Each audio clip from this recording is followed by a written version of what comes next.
Assalamualaikum warahmatullahi wabarakatuh. Baik teman-teman semua, kita masuk lagi ke mata kuliah Rekayasa Perangkat Lunak. Kali ini kita sudah masuk ke pertemuan keempat ya di minggu kedua ini. Dan untuk hari ini kita laksanakan secara online menggunakan video pembelajaran. Baik, kita lihat dari buku yang kita pakai gitu ya. Di sini referensi yang dipakai adalah bukunya Pressman dan teman-teman yang lain. Ada bukunya Ian Sommerville, Pressman, dan lainnya. Nah, kita masih, memang kita di dalam kuliah materi RPR ini akan banyak menggunakan bukunya dari Pressman. Nah, kita masuk ke bagian pertama dari bukunya Pressman. Kalau kemarin sudah kita masuk ke materi software engineering ya. Nah, sekarang kita masuk ke bagian software proses. Jadi masuk ke buku Pressman chapter 3. Jadi untuk teman-teman yang mungkin dari video ini kurang jelas gitu ya, atau kurang memahami dari apa yang disampaikan, boleh silakan untuk membaca buku Pressman ini dan bukunya akan saya share di grup perkuliahan kita gitu ya. Baik, kita masuk ke dalam uh, software proses ya. Jadi di sini ada beberapa chapter, tapi kita nanti bahas yang chapter yang dulu ya, chapter 3 dulu. Ini ada di halaman 39. Kita coba lihat ya 39.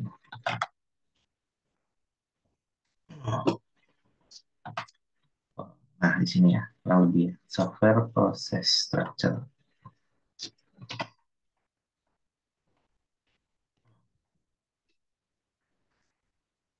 Oke, nah dari di sini bukunya kita sudah eh, apa, udah lihat ya bukunya di chapter 3 ini. Terus saya udah bikin PowerPoint-nya lalu kita coba bahas dari sini gitu. Baik, nah tadi materinya adalah software proses ya. Jadi software proses itu apa? Software proses itu adalah sekumpulan kegiatan ya, atau aktivitas, lalu action, aksi yang harus dilakukan, serta tugas-tugas atau pekerjaan yang akan dilakukan pada saat membuat suatu produk. Tentu saja produk yang kita maksud di sini adalah produk perangkat lunak. Jadi ketika kita mau membuat perangkat lunak, panduannya adalah ada aktivitasnya, ada aksi yang harus kita lakukan, dan ada pekerjaan yang kita lakukan. Sebenarnya activities, action, dan task ini secara apa ya, harafiah itu hampir mirip-mirip gitu ya. Action itu aksi, ya, task itu pekerjaan, activities itu kegiatan. Semua itu adalah kata kerja, di mana kata kerja itu dia melakukan sesuatu pekerjaan, melakukan suatu aksi, dan melakukan suatu aktivitas. Ya, terdengar mirip ya, tapi sebenarnya sedikit berbeda karena memang levelnya yang beda. Kalau pekerjaan itu lebih levelnya ke arah teknis ya, action itu lebih ke arah apa ya, ya yang tingkat abstraknya lebih tinggi lah dari sisi teknis, dan activities itu menjelaskan sekumpulan langkah-langkah. Jadi aktivitas di sini dimaksudkan dari buku tersebut adalah untuk mencapai suatu tujuan. Jadi ada langkah-langkahnya. Dari tujuan kita tentunya kalau udah bahas software proses, di akhir berarti tujuan kita adalah software produk gitu ya. Jadi pada intinya itu membahas tentang produk dari perangkat lunak sebagai tujuan. Nah, aktivitas itu ada langkah-langkahnya. Apa saja langkah-langkahnya di sini dicontohkan dalam bukunya, misalnya example communication with stakeholder atau berkomunikasi dengan stakeholder di sini. Ya, communication with stakeholder. Nah, lalu yang dimaksud dengan action di sini adalah serangkaian tugas yang mana tugas itu menghasilkan suatu pekerjaan atau task nantinya dalam pembuatan suatu produk. Misalnya ada action, contohnya adalah membuat desain arsitektur.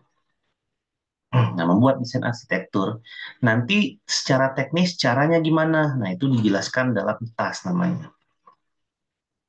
di mana task ini adalah suatu tugas yang memiliki tujuan-tujuan, tapi tujuannya kecil, yang terdefinisi dengan baik dan menghasilkan produk yang nyata. Jadi ini adalah bentuk task atau pekerjaan di mana dia banyak mengandung hal-hal teknis yang memang nilai abstraksi dari kegiatannya itu sudah semakin kecil.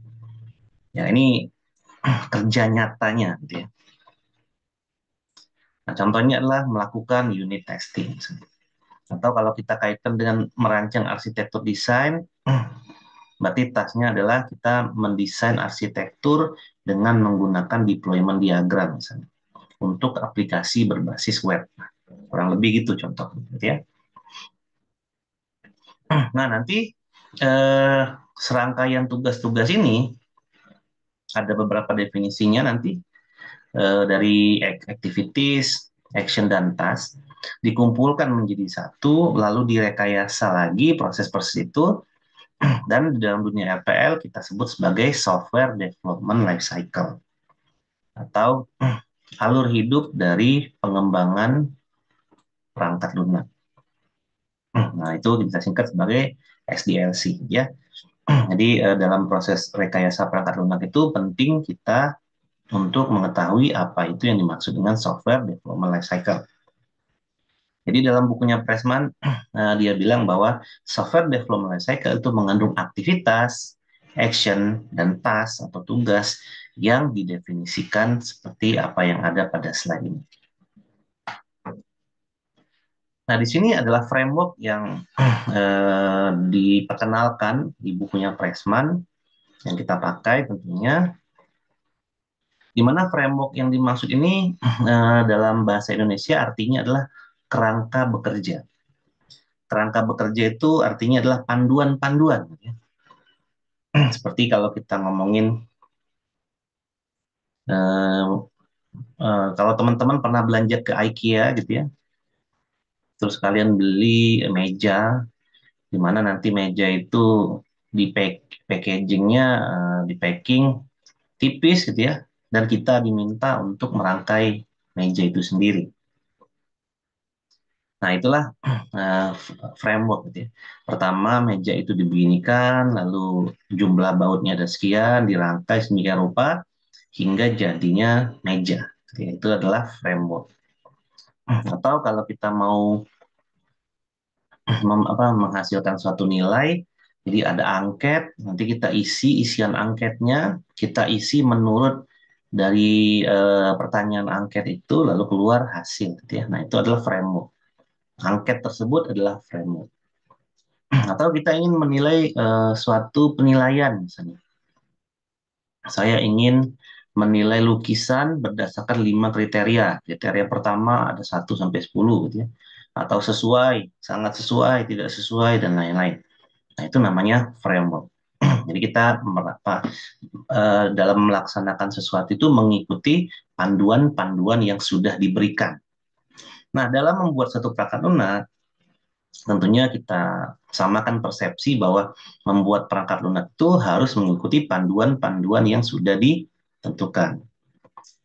Nah, kalau dalam istilah akademik, apakah panduan yang dikeluarkan Pressman ini adalah panduan yang sifatnya final? Ya tentu enggak, gitu ya. Karena ilmu pengetahuan di bidang rekayasa perangkat lunak ya secara khusus itu pasti selalu berkembang. Dan memang ilmu pengetahuan itu secara umum selalu berkembang, gitu ya. Kita tahu bahwa ilmu statistik itu lahir di abad 18. Kita hanya tahu regresi linear saja untuk memprediksi sesuatu. Berkembang di abad 19, ada metode terbaru gitu ya, permainan-permainan angka terbaru, hingga di abad 20 ini kita menikmati statistik yang modern gitu ya, yang bisa diaplikasikan di berbagai keilmuan. Jadi ilmu pengetahuan itu selalu berkembang ya.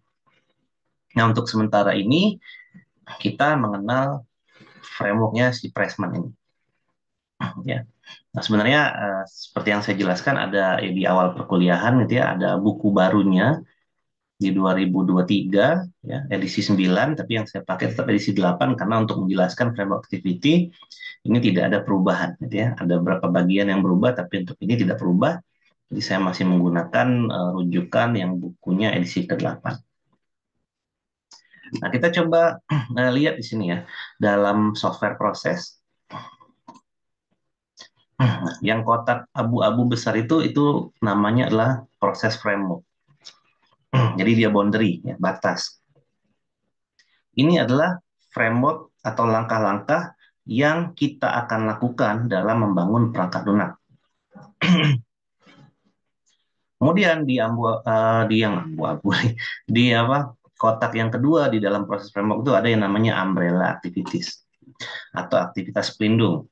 Nah, pada pertemuan yang kemarin udah saya jelaskan singkat ya bahwa aktivitas pelindung atau umbrella activities ini adalah serangkaian kegiatan yang kita harus lakukan untuk melindungi kita gitu ya, agar setiap proses yang kita lakukan dalam membangun perangkat lunak itu berjalan dengan baik dan benar gitu ya.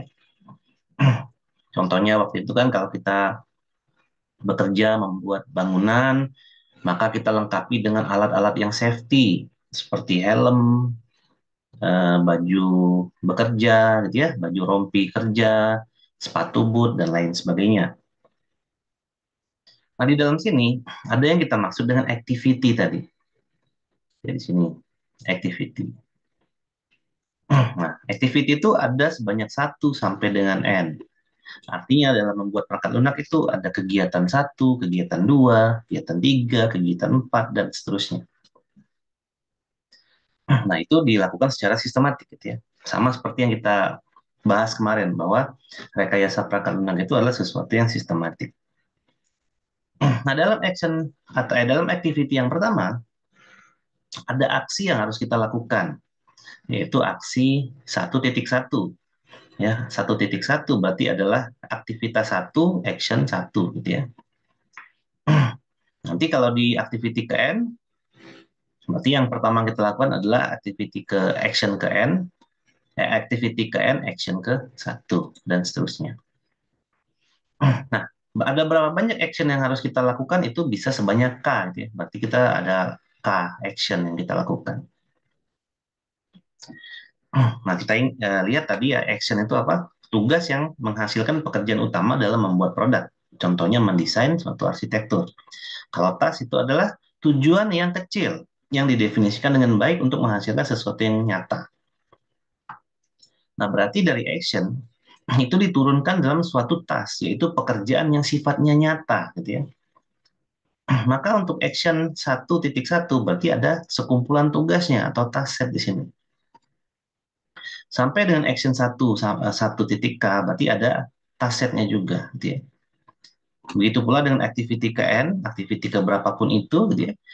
Untuk action N.1 pasti ada task setnya, dan untuk action N,M itu pasti ada task setnya atau sekumpulan tugas. Nah, pekerjaan yang kita lakukan ada beberapa bagian di dalamnya yang harus kita detailkan. Yang pertama ada yang namanya work task atau pekerjaan yang kita lakukan apa, gitu ya. Kemudian ada work product, produk dari hasil pekerjaan kita. Kita mengerjakan sesuatu kan ada hasilnya. Ya, misalnya pekerjaan kita adalah mendesain suatu UI UX untuk halaman login misalnya. Nah, itu kan kerja nyata tuh. Jadi lebih detail dia menjelaskan tugasnya daripada action dan activity. Sehingga nanti kita mendesain UI UX seperti ini gitu ya, yang kita kerjakan. Nah, lalu hasilnya adalah rancangan form login gitu ya. Ini form login. Lalu ada quality assurance point. Nah, quality assurance point ini adalah suatu statement ya atau suatu penilaian terhadap tugas yang kita berikan, tugas yang kita lakukan ini sudah dinyatakan selesai. Jadi ada poin penilaiannya.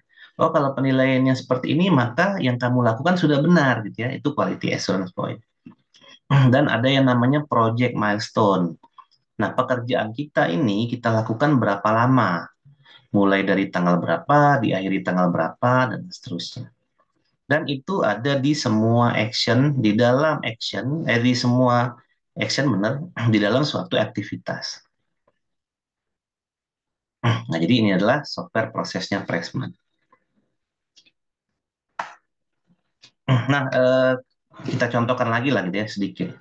Nanti kita akan tahu bahwa suatu software proses itu ada yang disebut fase requirement, analisis, dan lain-lain ya. Nah, seperti yang ada di sini nanti ya. Jadi, Pressman itu berbicara tentang activities, dia bilang. Activities yang dia maksud itu adalah yang di sini, gitu ya. Nih ya, framework activity. Nah, framework activity ini. Jadi ada aktivitas ke satu, gitu ya, ada aktivitas kedua, aktivitas ketiga, sampai dengan aktivitas ke N.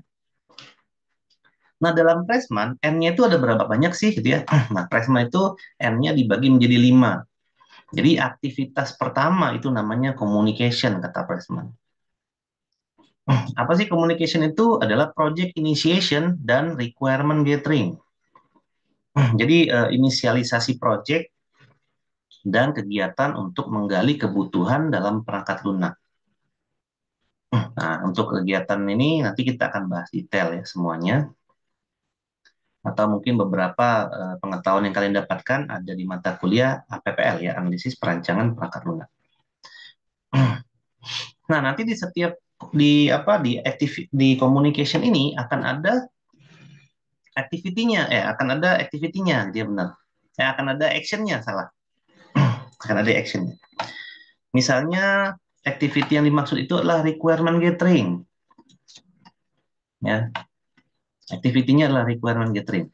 Maka action yang dilakukan adalah misalnya wawancara, dia observasi, dan lain-lain. Nah, ketika kita melakukan wawancara, ada task set-nya. Wawancara itu nanti kita detailkan. Tugasnya apa wawancara itu? Membuat kuesioner dulu, membuat list pertanyaan dulu, misalnya pertama kali. Produknya berupa pertanyaan, kumpulan pertanyaan ke user misalnya.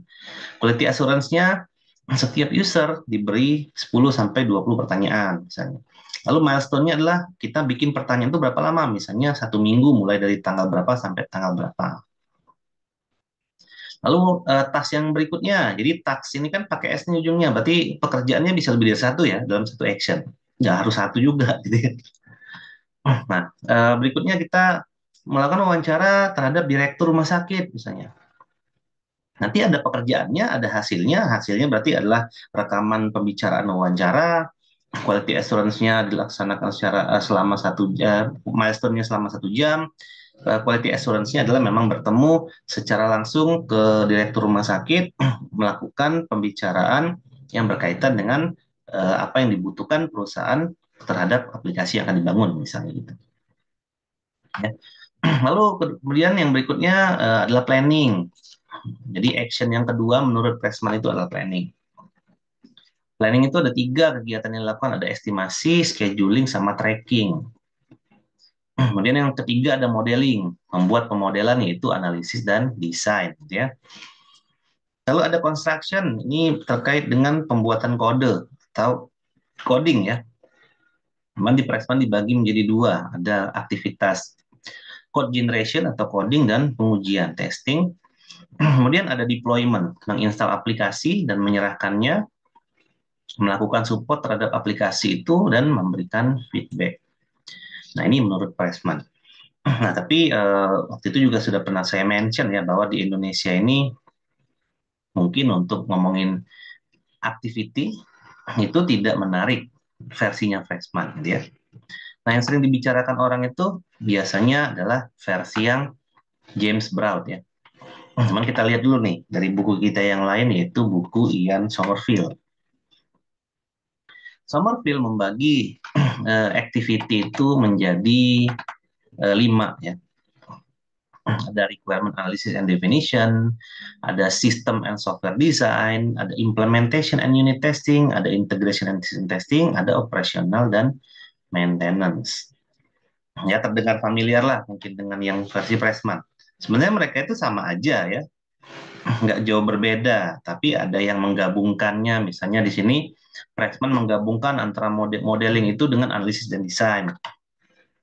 Sementara kalau yang Somerville itu menggabungkan itu dalam sistem and software design, ya sama aja. Jadi kalau kita disuruh membandingkan apa yang dikerjakan dari kegiatan-kegiatan tersebut, ya sebenarnya sama aja gitu ya. Ini edisi 10 yang dipakai bukunya, dan itu adalah edisi terakhir. Lalu ada James Broad yang 2016, yang Software Engineering for Modern Approach. Nah, itu dibagi menjadi 7, dan ini yang banyak dipakai di Indonesia, gitu ya. Ada Inception, ada planning, ada requirement analysis, design, implementation, testing, dan maintenance. Jadi ada 7. Sehingga nanti dari framework ini berarti activity-nya ada 7, gitu ya. Nah, nanti action-nya kita jabarkan dengan lebih detail lagi. Lalu task-nya adalah pekerjaan yang menghasilkan sesuatu yang nyata. Jadi dapat dipahami ya, saya kira ya. Nah, ini yang kita kenal, gitu ya. Atau yang sering ditulis sama dosen tuh pasti nggak jauh-jauh dari ini ya. Ada requirement atau analisis, ada desain, dia ada implementasi, ada coding, ada testing, pengujian perangkat lunak, kemudian ada deployment, yang mendeploy aplikasi dan menginstalnya. Ada yang bilang juga deployment itu di fase operasional, dan memang iya gitu ya. Dan yang terakhir adalah maintenance. Maintenance itu nanti kita akan bahas juga, ada beberapa kegiatan di maintenance, dan maintenance itu akan erat kaitannya dengan software evolution. Nah, jadi bisa kita lihat ya, dari beberapa buku yang kita baca aja, sebenarnya berbagai macam versi itu menghasilkan sesuatu keilmuan yang sama, ya. Sama aja sih sebenarnya. Cuman memang mereka membagi itu menjadi beberapa bagian yang sedikit berbeda. Tapi kalau kita lihat apa yang dibaca, yang dipelajari itu, yang kita pahami itu sama aja sebenarnya. Nah, lalu di sini ada umbrella activities nih ya. Itu adalah aktivitas pelindung yang kita maksudkan di sini, gitu ya. Jadi ada aktivitas pelindung di sini, umbrella activities. Ada berapa banyak sih umbrella activities? Nah, kita lihat dari bukunya Pressman. Umbrella activities itu ada sekitar 1, 2, 3, 4, kalau saya lupa juga 5, 6, 7, 8 ya.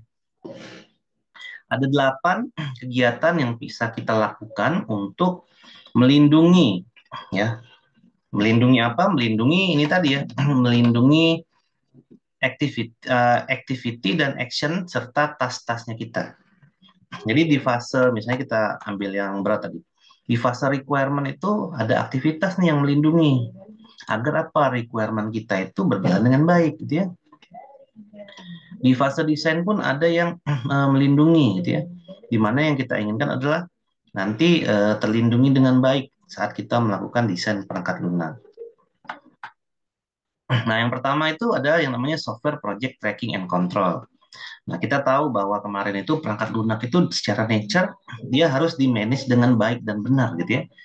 Nah, maka di sini kita lihat bahwa ada serangkaian aktivitas di mana aktivitas itu kita pakai untuk memanage ya perangkat lunak yang kita bangun. Jadi ada software project tracking and control. Kemudian ada yang namanya risk management. Manajemen resiko ya, karena setiap pekerjaan yang kita lakukan itu semuanya ada resikonya. Di mana resiko ini akan berpengaruh pada hasil dari kualitas produk yang kita buat. Kemudian ada software quality assurance, penjaminan kualitas dari perangkat lunak yang kita buat, gitu ya. Lalu ada technical review. Nah, ini adalah evaluasi atau review dari kegiatan yang kita lakukan. Misal kita melakukan task yaitu coding. Nah, coding yang kita buat itu bagus atau tidak sih? Secara baris kode, secara eksekusi, waktu eksekusi misalnya, nah itu ada yang namanya technical review-nya. Lalu ada measurement atau perhitungan ya, pengukuran. Jadi semua yang kita lakukan ada ukurannya. Ngerjain project, coding, misalnya coding itu berapa hari sih untuk satu fungsi? Mendesain perangkat lunak, desain UI, itu berapa lama sih? Terus dikerjakan oleh berapa orang, berapa budget yang kita harus keluarkan, misalnya. Atau kalau kita minta tolong ke pihak ketiga untuk membuat aplikasi berbasis mobile, itu berapa budgetnya, berapa lama, berapa orang, dan seterusnya. Jadi ada measurement-nya. Klien pun ya harus tahu gitu ya, berapa lama project ini diselesaikan, progress report berapa kali, dan seterusnya. Dalam project ada termin pembayaran, pembayaran itu harus berapa kali, dan lain-lain. Ada measurement-nya.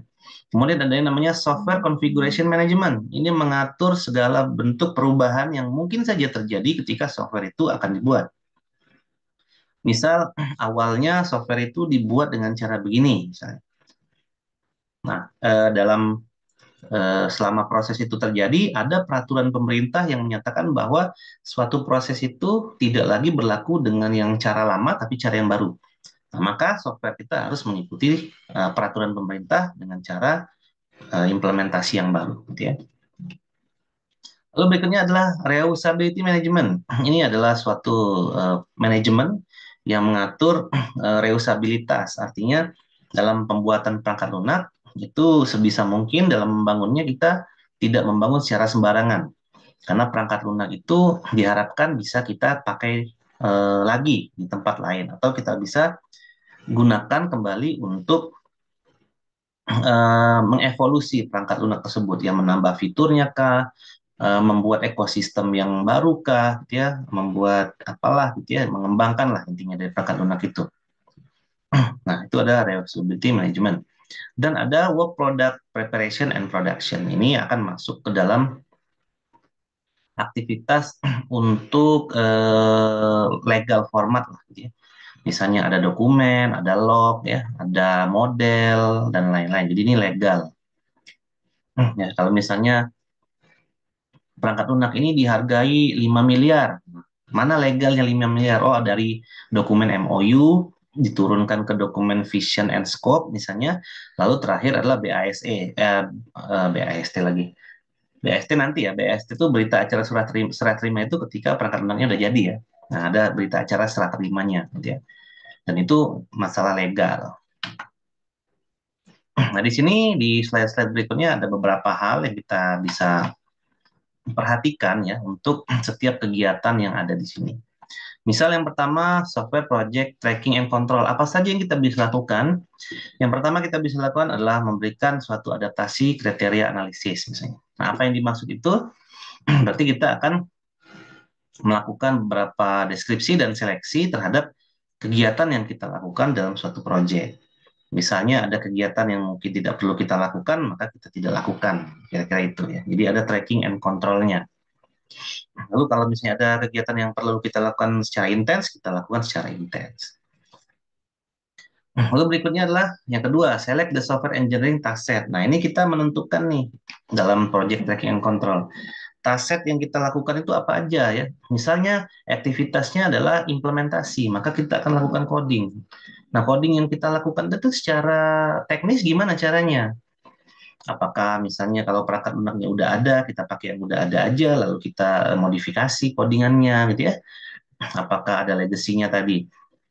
Atau kita mengikuti suatu pola pattern coding tertentu gitu ya, atau kita menggunakan suatu case tools di mana dari desain bisa langsung menjadi kode. Nah, itu adalah kita pilih ya asetnya. Lalu kita membentuk ruang lingkup dari perangkat lunak ini ya, jadi ada project scope-nya. Sehingga memang perangkat lunak ini tidak kemana-mana. Yang tadinya deal-nya 10 fungsi, harganya 100 juta, misalnya jangan sampai jadi 15 fungsi, dan harganya tetap 100 juta. Gitu ya. Lalu yang keempat, kita mendekomposisikan produk functionality, artinya dari perangkat lunak yang besar itu kita dekomposisikan fungsi-fungsinya apa aja. Misal saya ingin membuat aplikasi rental mobil, maka di aplikasi rental mobil itu ada fungsi apa saja sih di dalamnya, gitu ya. Jadi kita lakukan yang namanya dekomposisi. Kemudian kita bisa mengukur estimasi, ukuran apa aja, itu macam-macam, bisa LOC atau line of code, function point, dan lain-lain.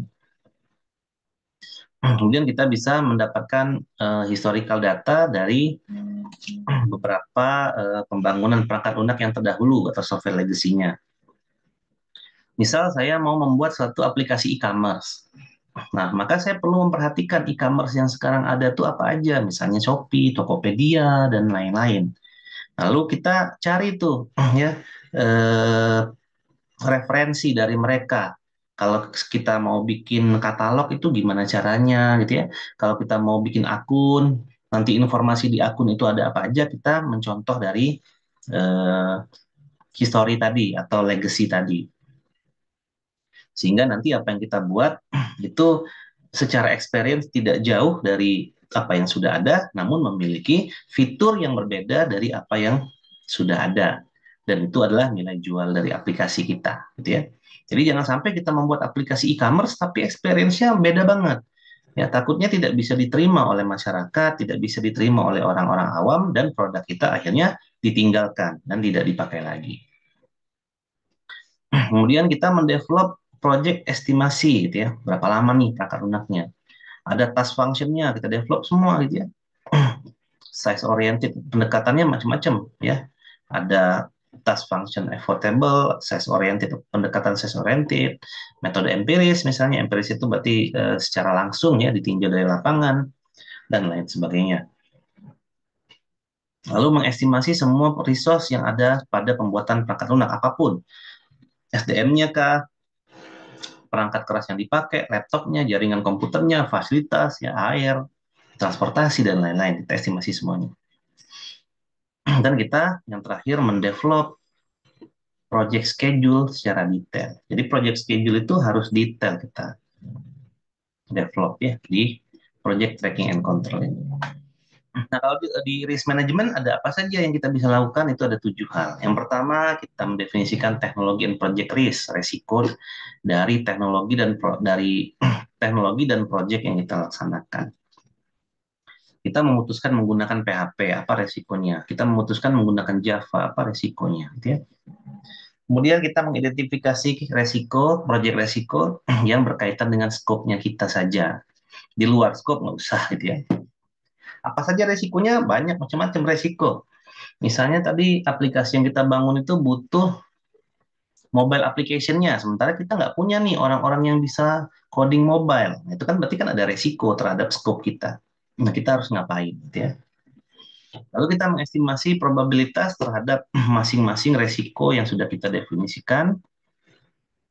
Kemudian kita bisa mengestimasikan project impact-nya di setiap resiko dan apa yang akan terjadi dan apa penanggulangannya. Jadi misalnya dalam aksi require action activity activity requirement misalnya. Kalau terlambat akan mempengaruhi apa gitu ya. Terus kalau memang sampai terjadi kita harus gimana ya, kurang lebih seperti itu. Lalu mendevelop list yang diprioritaskan ya, secara teknologi. Jadi ada resiko-resiko yang prioritas ya yang kita bisa kaitkan terhadap pembangunan teknologi dan penggunaan teknologi. Ya, kemudian kita harus melakukan perencanaan terhadap mitigasi dari penggunaan resiko teknologi karena setiap penggunaan teknologi itu pasti ada resikonya. Lalu lakukan monitoring and management ya, contohnya adalah melakukan update dari project planning yang kita lakukan kalau misalnya terjadi sesuatu. Dan yang ketujuh, kita bisa revisi project plan-nya kalau itu diperlukan. Ya, mungkin tidak sesuai ya, atau resikonya terlalu tinggi, atau terlalu halu gitu ya. Dan mau bikin e-commerce tapi programmernya cuma 2 orang misalnya, itu nggak bisa. Gitu. Kemudian ada software quality assurance, di mana di sini tadi udah dijelaskan di software quality assurance itu kita mengukur kualitas dari produk yang kita buat. Nah, yang dilakukan secara umum adalah pertama mengestablish, menghasilkan software quality plan namanya. Nanti ini akan dijelaskan di mata kuliah khusus ya, yaitu jaminan kualitas perangkat lunak nama mata kuliah ini. Kemudian kita mengestablish juga QFD ya, Quality Function Deployment, di mana nanti akan ada beberapa poin-poin terkait fungsi aplikasi yang bisa dinyatakan acceptable untuk di production ya, untuk diproduksi atau untuk dipakai lah. Gitu ya.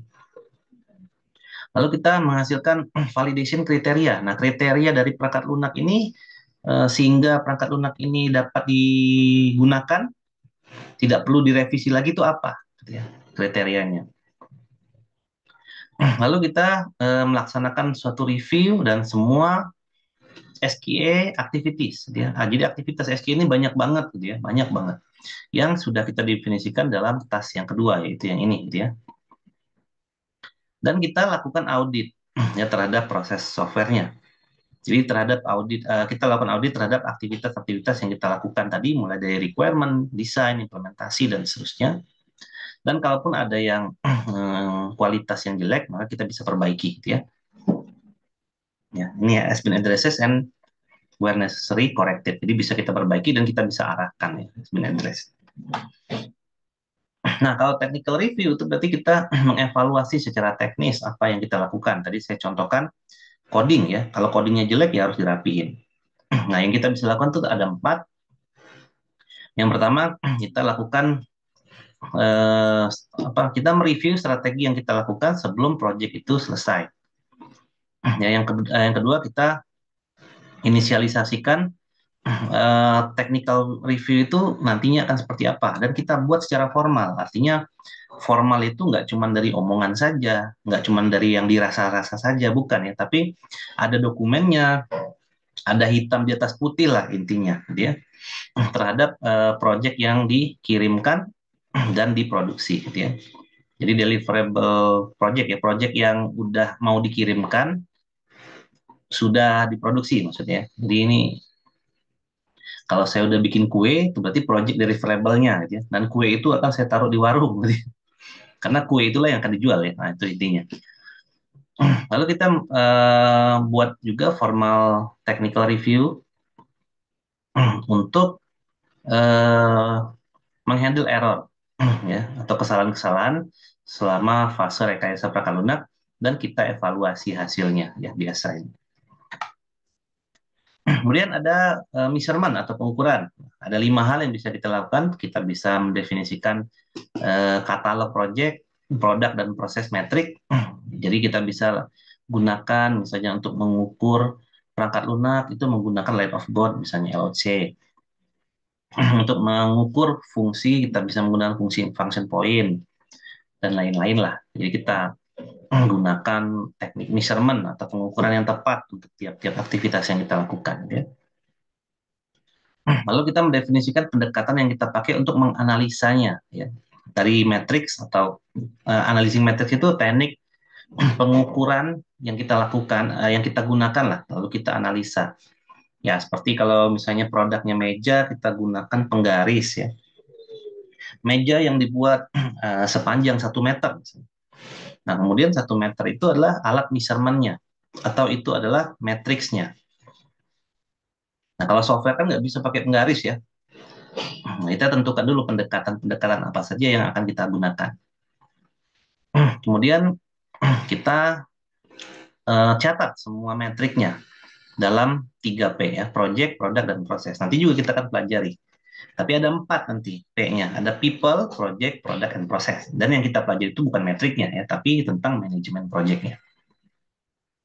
Lalu dari apa yang sudah kita dapatkan, kita analisa hasil metriknya terhadap project, product, and proses tadi, dan kita bikin report. Ya, agar apa? Agar semua yang kita lakukan itu terasa satisfying, ya, terpuaskan. Baik dari sisi kita developer ataupun klien kita, user, customer, gitu ya. Lalu ada configuration management, di sini ada 3 hal yang kita lakukan. Ini berkaitan dengan perubahan-perubahan yang biasa terjadi dalam pembuatan aplikasi, entah itu selama proses pembuatannya atau dari sisi produknya. Yang pertama, pasti kita akan memilih pekerjaan-pekerjaan SCM yang terkait dengan proyek yang kita gunakan, yang kita laksanakan. Ya, SCM task ini, aduh, panjang banget, ya, banyak banget yang kita bisa lakukan. Jadi kita pilih. Lalu kita berikan change control prosesnya. Artinya perubahan itu nggak bisa tiba-tiba dilakukan saat itu. Jadi ada klien yang bilang ini dirubah ya, oke siap, itu nggak boleh. Ya. Tapi ada prosesnya secara legal, bagaimana cara melakukan dan mengeksekusi ketika ada suatu perubahan. Dan yang terakhir tidak lupa harus kita record dan kita buat laporannya terhadap semua apapun yang berubah ya, dan itu harus dicatat agar semuanya kita bisa ketahui. Jadi jangan sampai nanti di awal ngomongin A, di tengah jalan minta jadi A1, tapi yang ditagih A, gitu ya. Padahal di tengah jalan itu A-nya udah bukan A lagi, tapi A1. Nah, untuk membuktikan bahwa A1 itu benar-benar dilakukan perubahan, maka kita harus catat, gitu ya. Sehingga nanti tidak ada yang namanya debat-debat aneh, debat-debat kusir, yang diminta A, disuruh rubah menjadi A1, yang ditagih A. Jangan, yang ditagih harusnya A1, gitu ya, karena memang sudah berubah. Lalu yang berikutnya adalah reusability management. Ini adalah kegiatan yang bisa kita lakukan agar perangkat lunak yang kita buat itu mengandung tingkat reusability yang tinggi, artinya dapat digunakan kembali. Nanti bisa teman-teman lihat ada 8 yang bisa kita gunakan. Silahkan mungkin videonya bisa di-pause, bisa teman-teman baca dan dipahami dulu. Jadi ya, ini panjang ya. Kemudian yang berikutnya adalah product preparation and product. Ini tadi terkait dengan apapun yang legal. Jadi kita mendevelop dokumen-dokumen yang terkait legal. Kita belajar APPL, ada 2 dokumen legal yang kita bisa buat, yaitu Software Requirement Specification atau SRS, dan Software Design Dokumen atau SDD. Kalau untuk project, kita bisa MOU, tadi ya, Vision and Scope Dokumen, dan lain-lain. Untuk serah terima aplikasi, ada yang namanya BAST, Berita Acara Surat Terima, User Acceptance Test, dan seterusnya. Jadi itu semuanya adalah legal dokumen yang kita bisa pakai lah gitu ya. Jadi kita intinya membuat dokumen-dokumen terkait legal untuk setiap proses dan produk yang kita eksekusi, mulai dari projectnya, proses dan produk. Baik, seperti itu ya, kurang lebih penjelasan dalam materi kali ini. Apabila teman-teman ingin melihat lebih detail lagi gitu ya, bisa melihat buku yang tadi sudah saya tunjukkan. Itu saja mungkin ya pertemuan pada kali ini. Terima kasih bagi teman-teman yang sudah menonton video materi ini. Saya akhiri. Wassalamualaikum warahmatullahi wabarakatuh.